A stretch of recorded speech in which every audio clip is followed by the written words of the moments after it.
Muy buenas tardes a todos. Muchísimas gracias por la concurrencia, a todas las provincias por estar conectados en esta hora de hoy, viernes. Vamos a hacer la presentación sobre el manejo multidisciplinario del carcinoma hepatocelular, la presentación de 2 casos clínicos, gracias al apoyo de Roche y, como siempre, al esfuerzo que hace para la educación médica continuada de los médicos cubanos.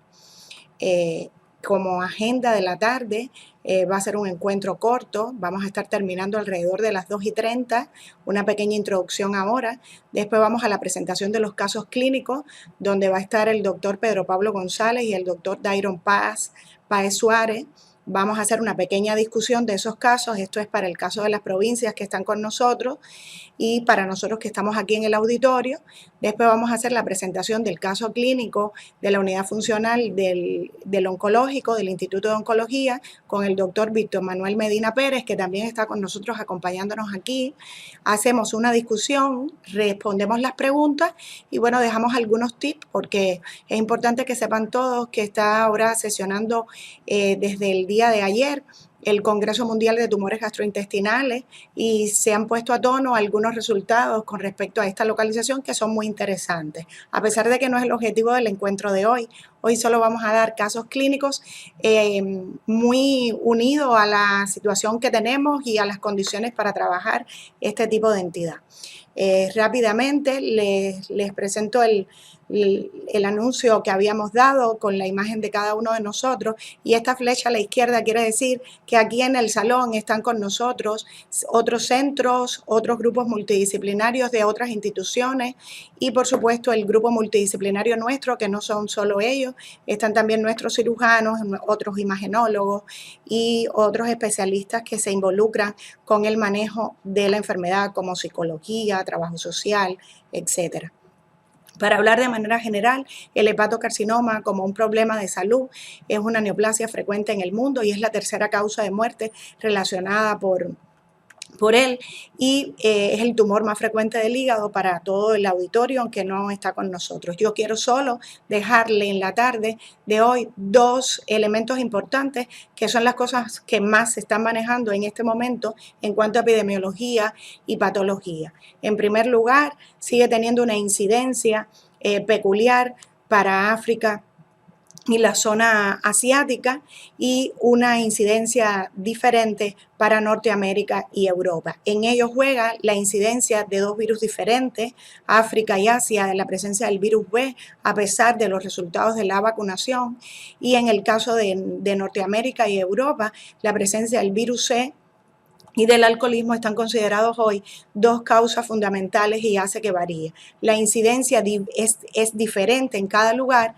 y lo más importante es que ha empezado a aparecer la enfermedad del hígado graso no hepático, que tiene un incremento importante en el mundo y dentro de ella la esteatohepatitis y están siendo consideradas una de las causas en ausencia de cirrosis de la aparición del hepatocarcinoma y son tips importantes teniendo en cuenta que esta es una entidad que manejamos varios grupos de trabajo, fundamentalmente quien más lleva el peso son los grupos de gastroenterología y de imagenología intervencionista junto con los patólogos. ¿Cómo se comporta en Cuba? Bueno, la incidencia de nuestro país en un pequeño corte que tenemos acá, que es del 2007 al 2016, se puede ver que es mucho más frecuente en el sexo masculino y tuvo una tendencia a disminuir, pero lo que se muestra actualmente, a pesar de que nuestros datos cuando se recogen hacen el total en hígado y muchas veces coexisten otro tipo de entidades de esta región como son los colangiocarcinomas y los tumores de vía biliar, a la hora de recoger el dato para el registro nacional, sigue siendo considerada una enfermedad en ascenso. En cuanto a su mortalidad, la enfermedad también tiene una tendencia a aumentar y por supuesto más frecuente en hombres que en mujeres, que es su comportamiento para el mundo. ¿Qué cosas han sucedido con respecto a la patología? Bueno, lo que les comentaba, este aumento de la incidencia de la enfermedad del hígado graso no alcohólico ha traído como consecuencia un grupo de cambios que pueden ser en presencia o no de cirrosis, con una conversión desde la esteatosis al hepatocarcinoma y un dato importante que aparece en personas de mayor edad en ausencia de cirrosis en el 40% cuando ha ocurrido previamente una esteatosis y ocurre una transformación del adenoma hepatocelular y son tumores de bajo grado y bien diferenciados. Aquí les traje el comportamiento desde el punto de vista para la patología, cómo los nódulos preneoplásicos inicialmente llevan a una displasia o lesiones de bajo grado, como se puede ver en las fotos, y ya después ocurre la displasia de alto grado y la malignización con el hepatocarcinoma temprano y la progresión a hepatocarcinoma ya bien establecido. La clasificación internacional del 2019 incluye la gradación de la enfermedad por diferentes grados histológicos y tiene muy bien establecido la subclasificación que todos nuestros patólogos lo tienen muy bien definido. Y algo muy interesante es que ha empezado ya a establecerse bien definido en la clasificación que existe la concomitancia a punto de partida de células progenitoras iguales desde el punto de vista del inmunofenotipo de hepatocarcinomas en presencia de colangiocarcinoma, que es la entidad conocida como carcinoma con los dos elementos, y que es algo muy importante porque muchas veces en los grupos solo aparece el fragmento hepático para el elemento de hepatocarcinoma y puede estar coexistiendo también elementos de colangiocarcinoma. Esto ya estaba establecido desde la clasificación anterior y lo que tenemos que tener claro es que están bien expresados tanto la presencia en la célula de la biopsia o del tejido hepático dañado de elementos de hepatocarcinoma como de colangiocarcinoma.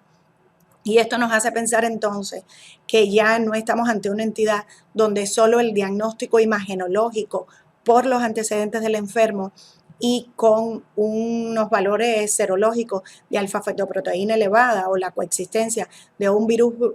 B o un virus C nos haga el diagnóstico. Nos está haciendo pensar que en la nueva clasificación es importante para todos y para los grupos de trabajo y para establecer el pronóstico del paciente, en primer lugar, saber de dónde viene, si estamos ante un paciente que ha venido con una lesión a punto de partida de una esteatohepatitis o si estamos ante la presencia de una variante combinada o mixta donde coexisten en el mismo hígado los dos tipos de lesiones.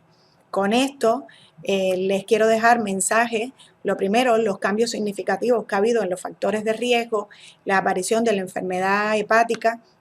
asociada al hígado graso no alcohólico. Desde el punto de vista de la patología, que están habiendo cambios, se está moviendo de la patología clásica a una clasificación molecular mucho más precisa, donde se proporciona un diagnóstico completo de clasificaciones moleculares y donde la política de no realizar biopsia